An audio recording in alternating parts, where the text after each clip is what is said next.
आज फिर से अल्प्स एजुकेशन के ऑनलाइन यूट्यूब चैनल पर आप सबका हार्दिक स्वागत है।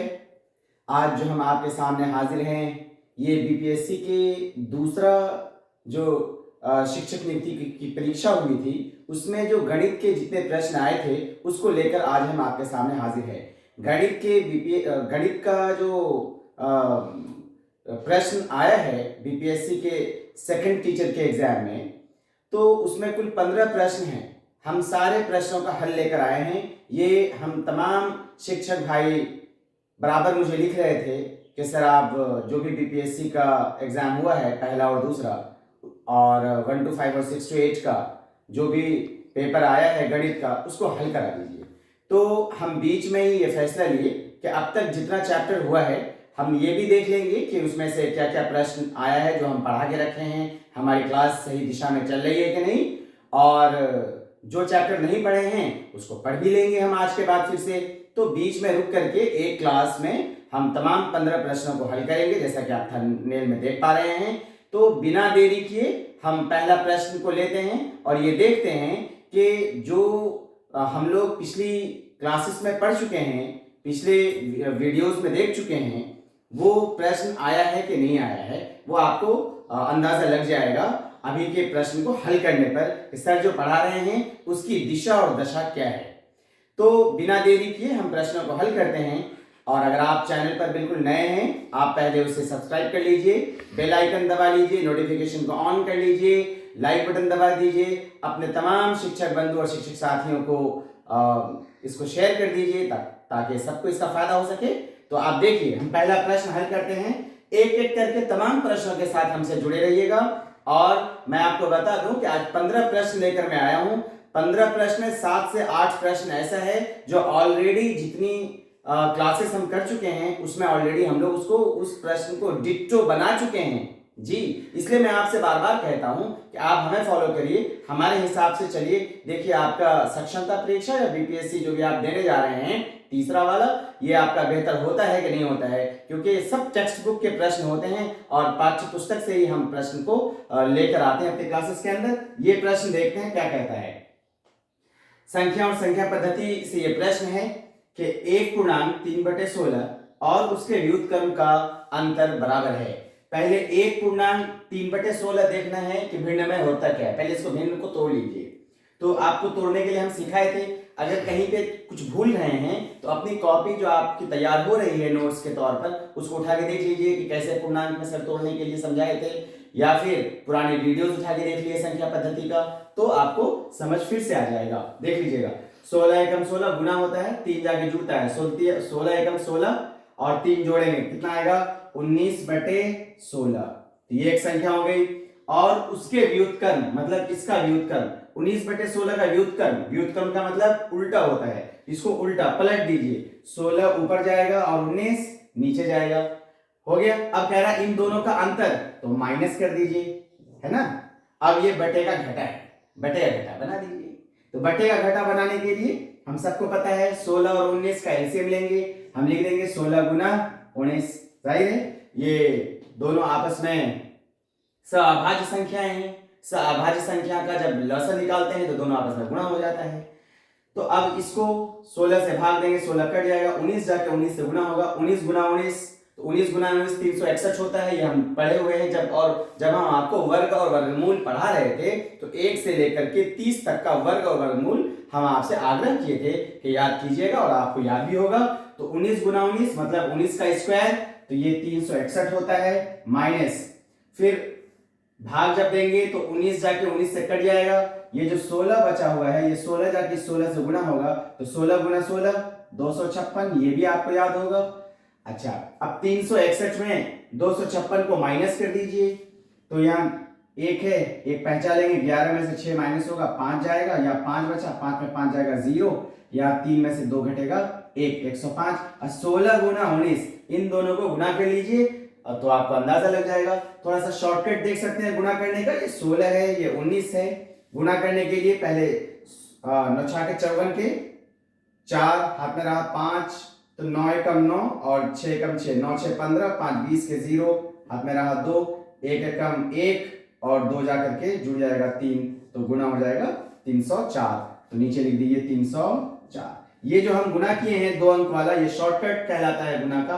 पहले सामने सामने गुना कर दीजिए, ऐसे जो आया वो लिख दीजिए, उसका हासिल बगल में लिख दीजिए, फिर ऐसे कोना कोना गुना कर दीजिए, आपस में जोड़ दीजिए, जो हासिल रहा वो भी जोड़ दीजिए। तो हम देखें कि 9 एकम 9 आया और 6 एकम 6, 9 6 15 और 5 बचा हुआ था हमारे पास, 15 5 20 हासिल 2, फिर सामने सामने गुना कर दीजिए, 1 एकम 1 और 2 जोड़ के 3 बना दिया। तो इस तरह से 105 बटे 304 आंसर देख लीजिए। कौन सा आंसर है? सी आंसर है। तो मुझे बताइए कि संख्या पद्धति में इस तरह का प्रश्न हम बनाए हैं कि नहीं बनाए हैं। तो आ गया ना एक प्रश्न हमारे पढ़ाई में से। फिर सक्षमता परीक्षा हमारे तमाम शिक्षक साथियों के लिए और शिक्षक अभ्यर्थी जो बीपीएससी 3 के लिए जा रहे हैं उसके लिए भी बहुत महत्वपूर्ण है हमारी गणित की क्लास। इसलिए हमारी क्लास के साथ साथ हमारे मशवरे के मुताबिक चलिए, बिल्कुल आप सही ढंग से सही दिशा में चलेंगे। अब हम लोग दूसरे प्रश्न को लेते हैं।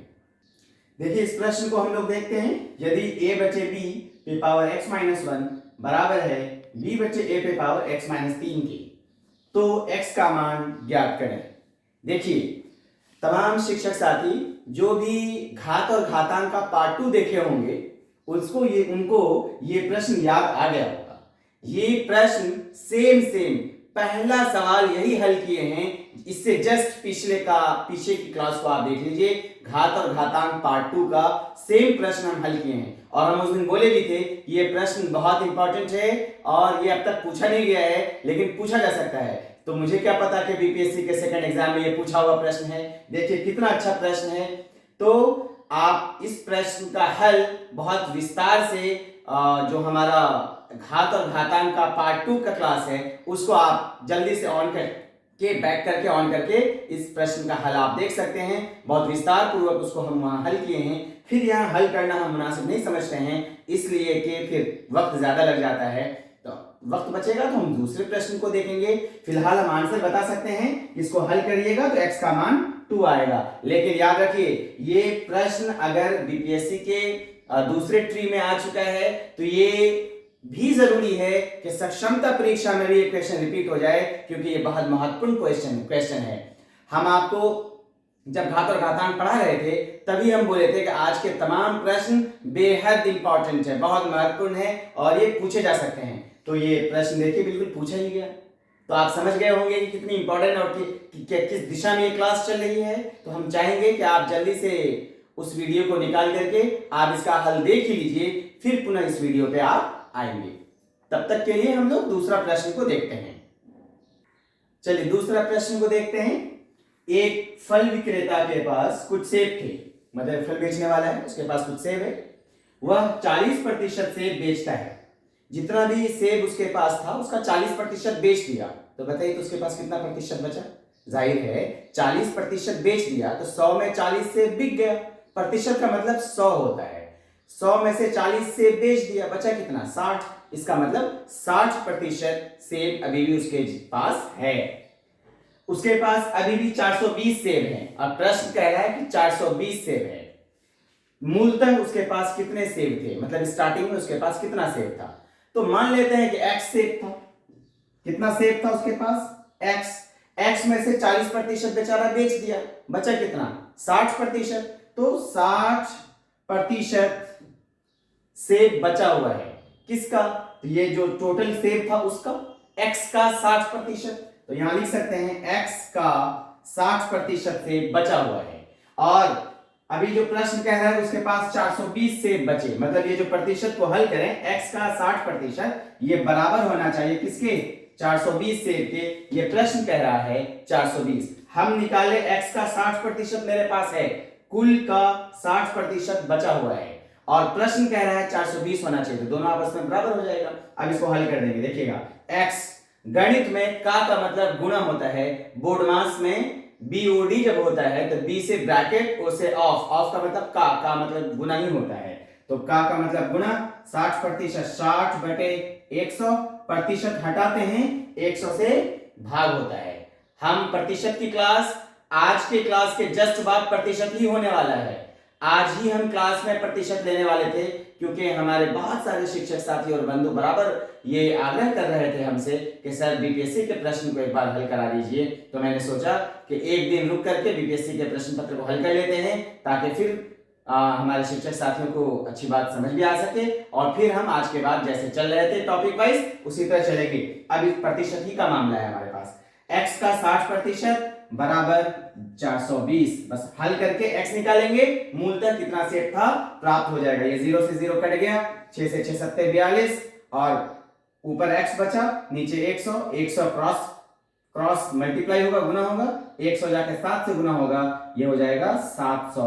इधर बचा x, तो x का मान 700, मतलब मूलतः कितने सेट थे तो बोलेंगे 700। देखिए इसमें से कहां आंसर है 700, यहां आंसर है, तो 700 आंसर हो गया। है ना कितना आसान। चलिए हम लोग दूसरे प्रश्न की तरफ चलते हैं। देखिए कितना अच्छा प्रश्न है।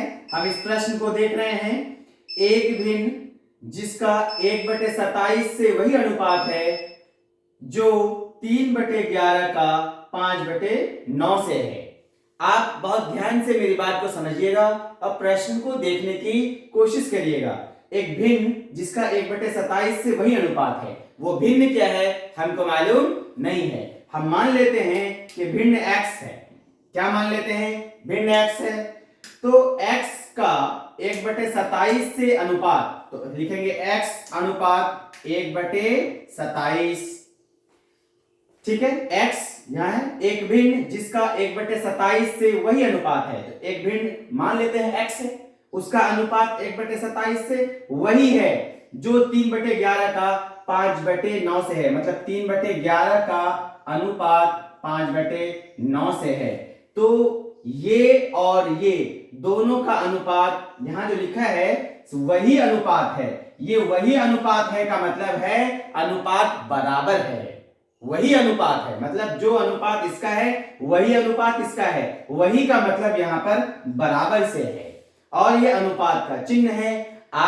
हमने अनुपात पढ़ा चुका है आपको। आप अनुपात वाले वीडियो पे चले जाइए, उस क्लास को आप खोलिए। हम मेरे ख्याल से 1 या 2 क्लास में पूरा अनुपात ही पढ़ा दिए हैं। जितने अनुपात के प्रश्न आने चाहिए थे ये भी प्रश्न अनुपात में से ही है। अब बहुत ही महत्वपूर्ण है, इस तरह के प्रश्नों का हल हम अनुपात में देख चुके हैं। अगर आप हमारी क्लास किए होंगे, ये हल करने में बिल्कुल परेशानी का सामना आपको नहीं करना पड़ेगा। इसलिए मैं तमाम शिक्षक साथियों से कहता हूं, आप एकदम परेशान मत हो।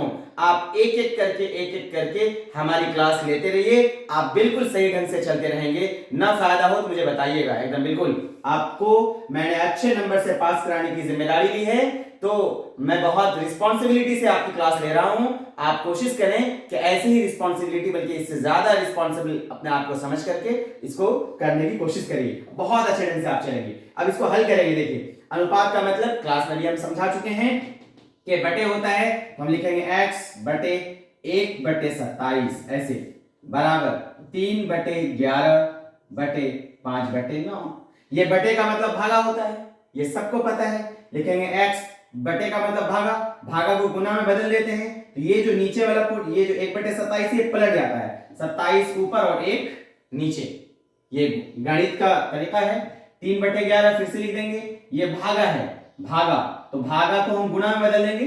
जैसे ही भागा गुना में बदलता है उसके बाद का जो भिन्न होता है वो उसका व्युत्क्रम हो जाता है, वो पलट जाता है, 9 ऊपर और 5 नीचे। ये तरीका है। इसको हल करके x निकाल लीजिए, आंसर आपके पास है।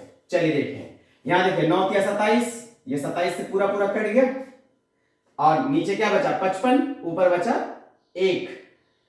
और ये जो 1 है ये क्रॉस मल्टीप्लाई होगा क्योंकि इधर तो कुछ बचा नहीं, तो लिखेंगे x बराबर, जब इधर कुछ भी नहीं बचा, ऊपर 1 बचा, नीचे 11 बचे, 55 बचा, मतलब 1/55, 1/55 x का मान, मतलब x का मान 1/55 का मतलब जो भिन्न हमने शुरू में माना था वो 1/55 हुआ। आप देख लीजिए यहाँ पे 1/55 कहाँ है, जहां है 1/55 वही आंसर है। कोई कंफ्यूजन है, किसी तरह का कोई कंफ्यूजन है, हमने जैसे समझाया आपको ऐसे ही प्रश्नों को हल भी किया। इसलिए हम तमाम शिक्षक साथियों से कहेंगे आप लगातार वीडियो पे बने रहिए, आप लगातार वीडियो को चलाते रहिए, प्रैक्टिस करते रहिए। आपका सक्षमता परीक्षा, आपकी बीपीएससी बहुत अच्छा होने जा रहा है। देखिए दूसरा प्रश्न हम देखते हैं, यदि साधारण ब्याज की वार्षिक दर 10% है। साधारण ब्याज का मामला है। 2 तरह का ब्याज होता है, एक चक्रवृद्धि ब्याज, एक साधारण ब्याज। हम दोनों तरह के ब्याज को इन डिटेल्स पढ़ेंगे, बिल्कुल आप परेशान ना हो। अभी बस प्रश्नों को हल कर लेते हैं। एक साधारण ब्याज की वार्षिक दर और 10% है। वार्षिक दर को हम आर से लिखते हैं, मान लेते हैं आर है 10%। आर का मतलब रेट होता है, रेट का मतलब दर। तो 10% से बढ़कर, ये 10% से बढ़ करके 12.5% हो गया है। 12.5 को जब पूर्णांक में तोड़ेंगे तो 12 दूना 24 और 1 25/2%। इतना से बढ़ के इतना हो गया। जाहिर है जब दर बढ़ेगा तो आमदनी भी बढ़ेगी, है कि नहीं? हाँ।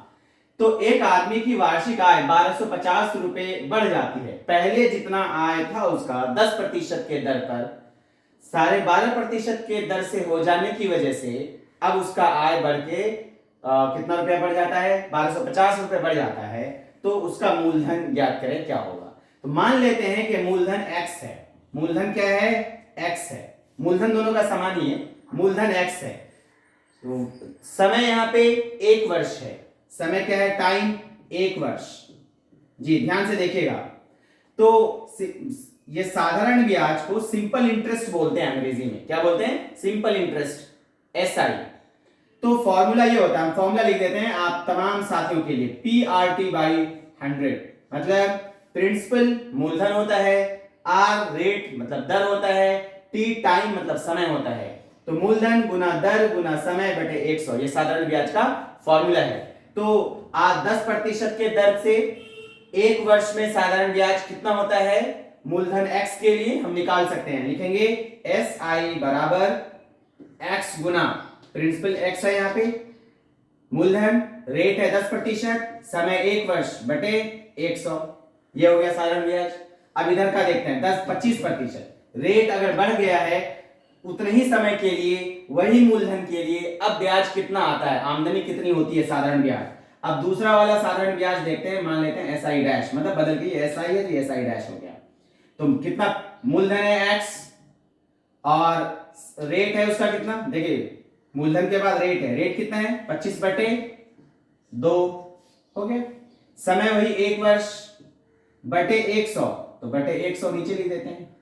ठीक है, अब इसको हल कर रहे हैं, देखिएगा। जाहिर है अब सवाल ये कह रहा है कि ये ज्यादा है और ये कम है।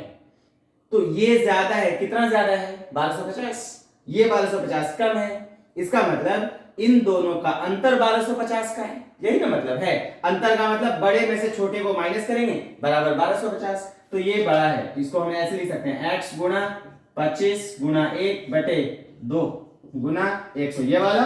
और अंतर मतलब घटा इसका, x गुना 10 गुना 1 बटे 100, ये बराबर है 1250 के। ये एक समीकरण हो गया। अब इस समीकरण को हम हल करेंगे। हल कैसे करेंगे, ध्यान से समझिएगा। अगर ये कहीं से, जैसे ये 0 से 0 कट रहा है, काट दीजिए। ये कट रहा है, देखिए 25 से 25 चौके 100, ऊपर x बचा, नीचे 4 दूना 8 बचा, और माइनस ऊपर क्या है x है, नीचे 10 है, बराबर 1250। बस कुछ नहीं है, अब इसको हल करना है। बस हल कर लेंगे, हमारा काम हो गया, बस समझ लीजिए। तो अब इसको आप 8 और 10 का एलसीएम बता सकते हैं कि 8 और 10 का एलसीएम क्या है, क्योंकि अब ये बच्चे का घटा ही आ रहा है। 8 और 10 का एलसीएम निकाल लीजिए। 8 और 10 का एलसीएम सबको आता है, 2 से 2 चौके 8, 2 पंचे 10, बस हो गया। अब लगेगा नहीं, 4 पंचे 20 दूना 40, यहाँ 40 आएगा। 8 पंचे 40, 40 को 8 से भाग देंगे, 8 पंचे 40, 5 जाके x से गुना होगा, 5x माइनस 10 चौके 40, 4 जाके x से गुना होगा, 4x बराबर 1250। समझ में आ रहा है? 5x में 4x माइनस कर दीजिए, ऊपर x बचा, नीचे 40 बचा, बराबर 1250। अब x निकालना है तो x बराबर 1250 गुना 40। इसको हल करिए, इसको जब आप गुणा करेंगे आप पाएंगे 50,000 आएगा। क्या आएगा? 50,000। तो मूलधन कितना है? 50,000। देखिए आंसर है कि नहीं 50,000। तो ये इसका हल है। ये नहीं सोचिएगा इस तरह बहुत लंबा लंबा गणित पढ़ाते हैं सिखाते हैं, तरीका यही है। जब आप इस तरीके से बनाएंगे कोई मिस्टेक की संभावना नहीं है, बड़ा कुछ नहीं है, हम आपको समझा रहे हैं इसलिए ज्यादा टाइम लग रहा है। अगर अकेले का बनाना होता तो बस 2 लाइन में बन जाता, सीधे फॉर्मूला लगाते और 2 ही लाइन में हल करके आंसर लगाते 30 से 32 सेकंड के अंदर। ठीक है, लेकिन आप भी जब प्रैक्टिस करेंगे तो आपकी भी प्रैक्टिस बन जाएगी, ऐसी बात नहीं है। तो अभी ये तरीका है, तरीके से जब कोई भी चीज बनाएंगे किसी भी तरह का प्रश्न हल हो जाता है। शॉर्टकट सारे प्रश्नों पे नहीं लगता है, इसलिए शॉर्टकट पर ज्यादा भरोसा करने की जरूरत नहीं है। हर प्रश्न के लिए शॉर्टकट नहीं होता है, वो कुछ चुनिंदा प्रश्न है जहां पे वो लगता है। वहां कहां लगेगा शॉर्टकट्स? जो प्रश्न शॉर्टकट्स पे आधारित होगा वो हम आपको खुद ही बताते चलेंगे, जैसे कि पहले की क्लासेस में भी आपको बताया जा चुका है। तब तक के लिए हम लोग दूसरे प्रश्न को देखते हैं। दूसरा प्रश्न लिखा हुआ है, यह एक वृत्त की परिधि एक वर्ग की परिधि के बराबर है। देखिएगा, गणित में एक बात यह है कि जहां पे जो भी ज्यामितीय आकृतियां संभव हैं, अगर ज्यामितीय आकृति बन जाती है तो वो आसानी पैदा करती है।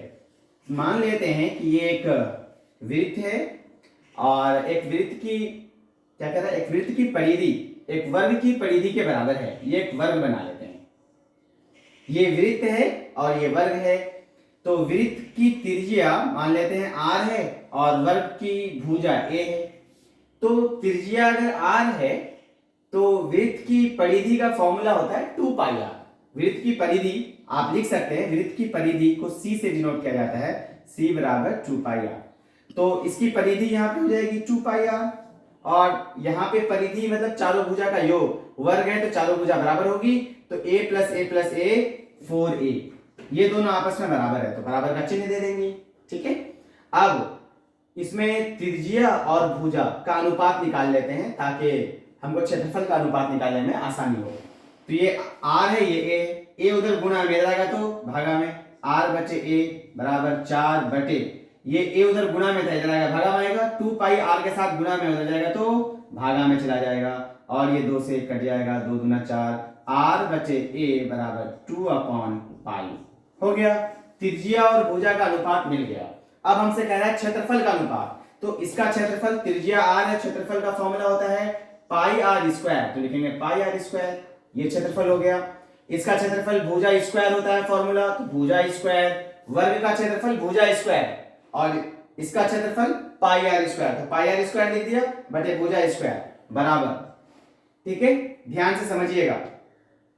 तो अब हम क्या करेंगे, देखिए कि पाई तो हमारे पास है ही, हम ऐसे लिख सकते हैं, ये तो फॉर्मूला लिखे हैं हम, मान लेते हैं a1 बचे a2, a1 इसका क्षेत्रफल और a2 इसका क्षेत्रफल, a1 बचे a2, क्षेत्रफल जो वृत्त की आएगी वो पाई r स्क्वायर और वर्ग की क्षेत्रफल, वर्ग का क्षेत्रफल a स्क्वायर हो गया।